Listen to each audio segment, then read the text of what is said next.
Okay, so when we're looking at the first shares practice test here, now this is the first half of the course that we're looking at. Just take into consideration here that all questions take a 2% brokerage cost into it and a 10% GST and a marginal tax rate of 42%. Now the marginal tax rate we don't actually look at in the first half of the course, so we don't need to actually worry about that. So let's looking at this first question here, question A. So Wendy wants to pay off her debts. What price would she expect to receive if she was to sell her AAV shares at the start of the next day's trading? Okay, so we need to have a look at AAV here. Now AAV says it's closed at 86 cents. Its buy was 84 cents, so its highest buy at the end of the day was 84 cents. Its lowest sell was 86 cents. So remember, when those buy and the sell match up, that's when a sale occurs on the secondary market. So if Wendy wants to sell her shares at the beginning of the day, we don't look at the close price. Just because that was the close price there doesn't mean anyone is offering to buy it at that price. So what we need to actually have a look at here is the buy and sell. Remember, she wants to urgently sell it. So she wants to sell it straight away. Now, in order for her to sell it straight away, she's got to match. If she wants to sell, she has to match a buying price. Okay? So the buying price that's being offered is 84 cents. So the minimum that she can offer for the shares would be 84 cents if she wanted to sell straight away. Now the second question here says, what did ABC close at on the Friday the 2nd of May? Well, to be honest, this extract here is from the 6th of May on Tuesday. Now, we don't exactly know what it would have been on Friday because we only know the close date from the day before, and the close date from the ABC Learn was 7/29, and it went up 2 cents. So because it went up 2 cents, it means that this was 2 cents less the day before. However, being the 2nd of May, on the Friday, we don't actually know what this would have been, but this only tells us what it was on Monday. Now, the share market actually closes on the Friday as well, so we just got to be aware that this one here is probably a typing error in here just with the question, so please just be aware of that as well. There's no trading over the weekend, but there would have been trading on Monday. Now, looking at the question, just perceiving that this was the day before, ABC Learn would have closed at 7.27 because it closed at, this here finished 2 cents above where it started yesterday. So because it finished 2 cents above, this would have been 2 cents lower than the day before. So it would have been 7.27 that they opened at.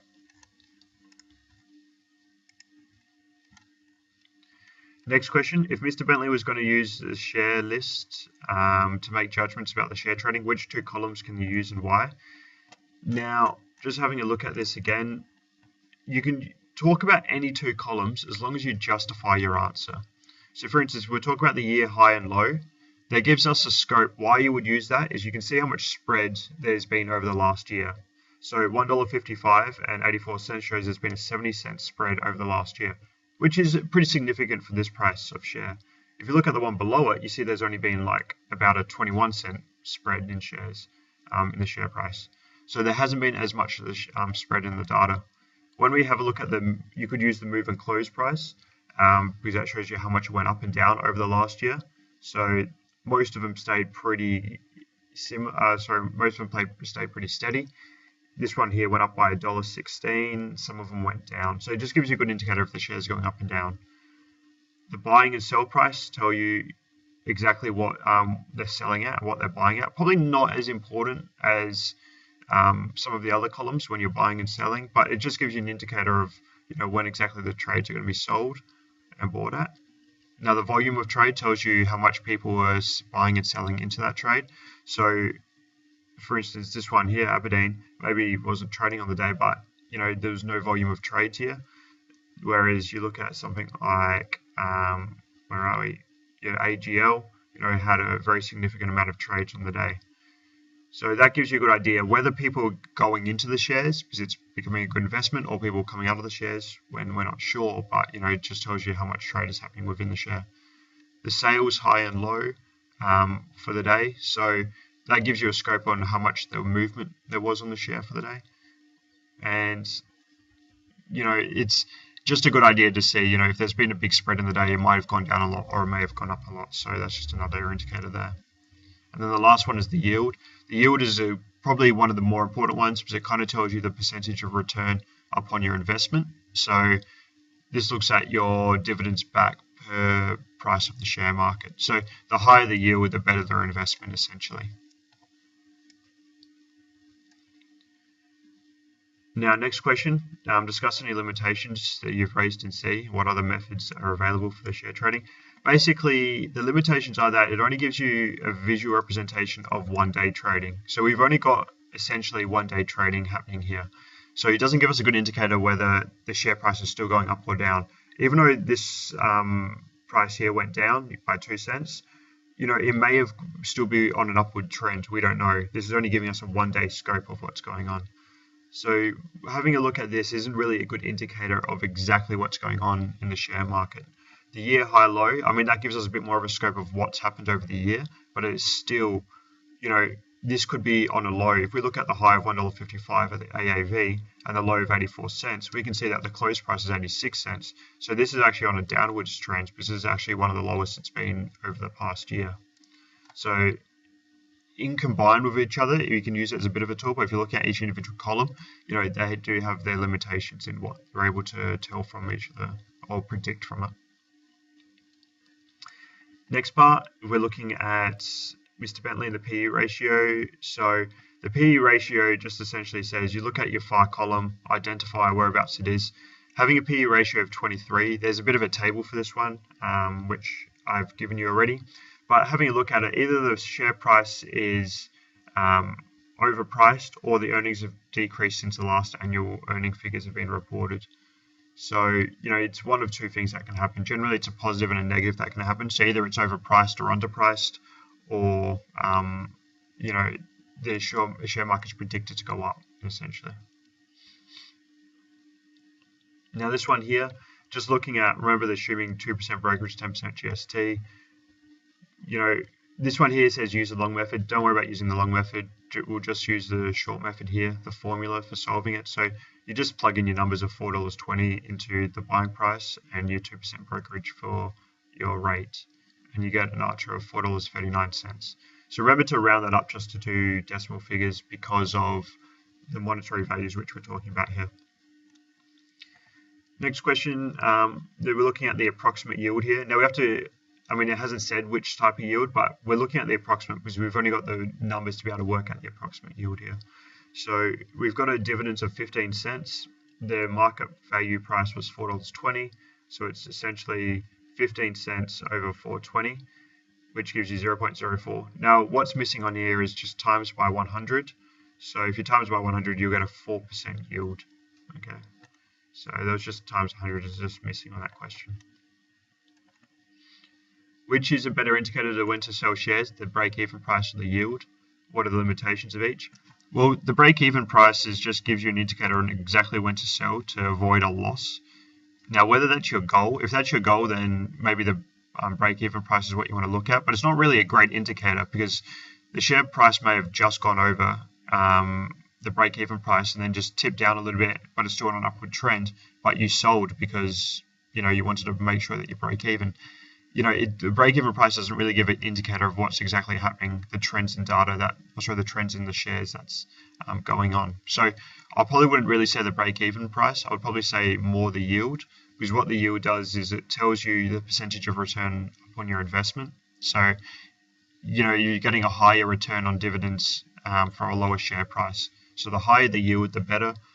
Then the lower the yield, probably not as good investment. So it's if you're only getting a yield of say 1-2%, you might as well put that money into a bank fund, a term deposit, say, where you can earn 3 to 4%, rather than keeping it in something like a share price where you're only getting 1% return off your investment.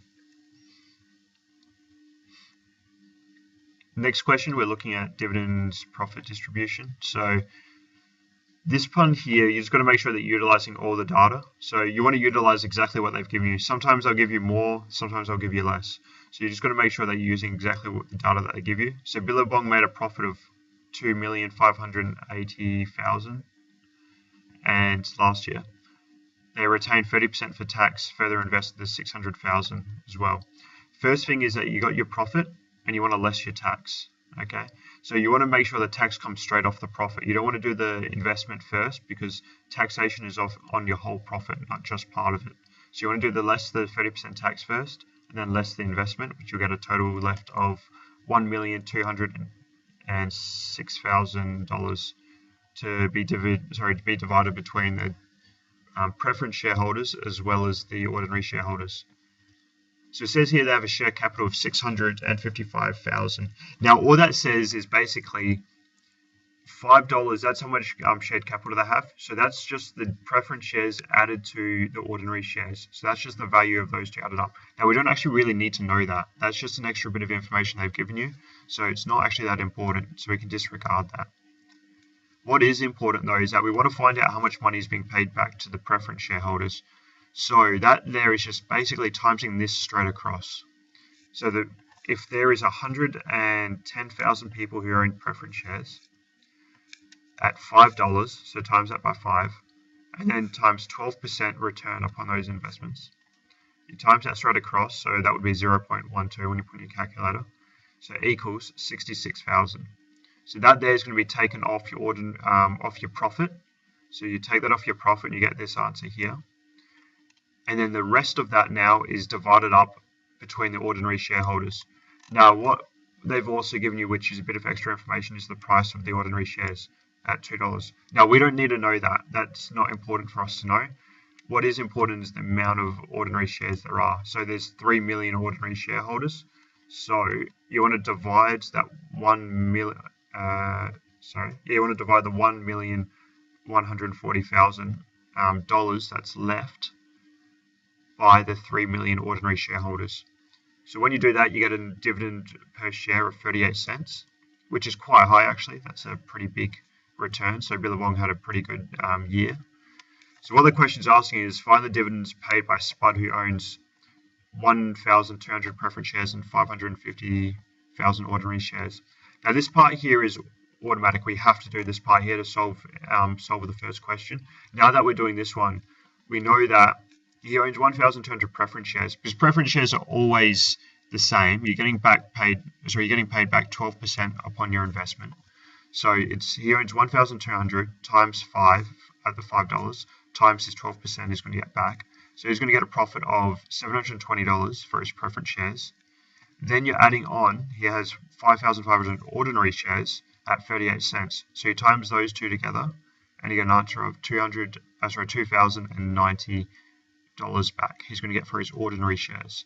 So add those two together and that's how much he's going to get back for his portfolio. So he's going to get 2,810 back.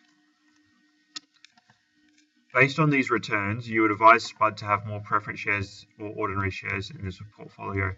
Well, looking at the return, you can see that the preference shares got him 720. The ordinary shares got him 2,090. Obviously, because Billabong had such a successful year, you would just recommend for him to have more ordinary shares because one, they're cheaper to buy, and two, he got a much bigger return upon his investment. So he almost earned $1,300, or he earned $1,370 more on his investment here on ordinary shares than the preference. So you would advise him that if he's going to put further money into his portfolio, to put it in on his ordinary shares. Now the last question looks at the rights issue. So remember, the rights issue is basically when a company wants to put more shares on the stock market. So basically what they've done here is that they said they announced a renounceable rights issue for every share you own. Yeah, here we go. So announce that for every share you own, you get, for every 4 shares you own, you can buy 1 share for a renounceable rights issue at $10. Now the share price is actually trading at $11.54 and he owns 5,000 shares. So what we want to know is how many shares are he going to be able to buy of the 5,000 shares that he owns. The first part before that is what options does Jana got? Well, Jana basically can do 2 things. One, she can buy the sell rights. Because it's renounceable rights, she can buy them and then sell them to other investors. So she can buy them and sell them to make a profit, because obviously she's buying them for less than what they're worth. The second one is that she can buy them to increase her portfolio, so just have more shares in there. And the third one is that she can just let it go and let the company take the shares back, so she doesn't have to buy them if she doesn't want to. What the advantage of buying, and then if it's a non-renounceable rights, basically it just disregards this one here. So they can't buy and sell the shares. So how much would Jana take up if she bought the full shares? Well, if she bought all of them for 5,000, basically it was 1 in every 4 shares she owned, she could buy 1 share. So if she owned 5,000 shares, you divide that by the number 4 for the amount that she can purchase. And she can purchase 1,250 shares in total.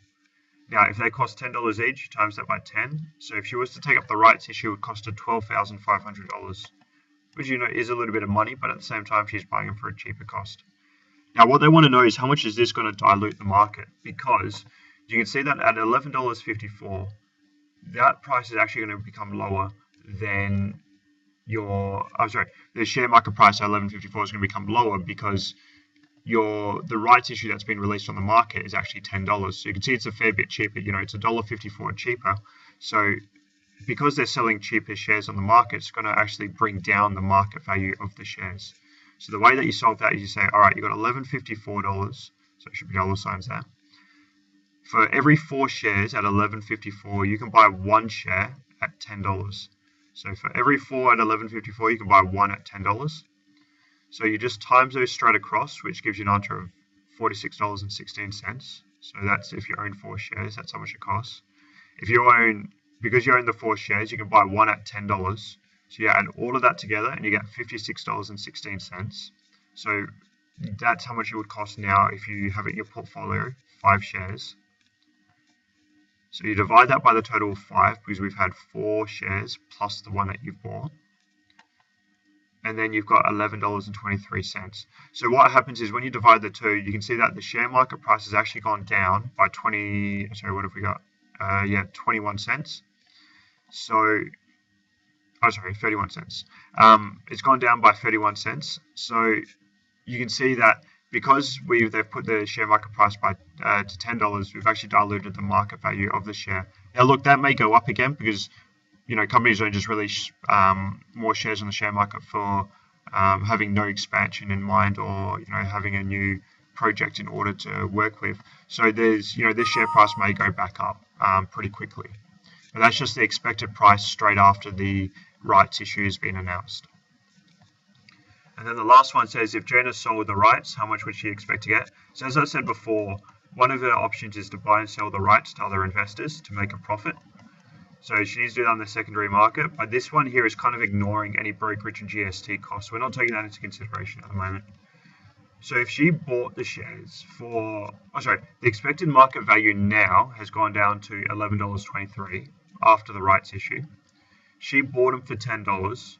So you minus the two together and you get left with $1.23. So essentially, for every share that she bought, she's going to earn $1.23 extra in profit because she's selling them for $1.23 more than what she bought them for.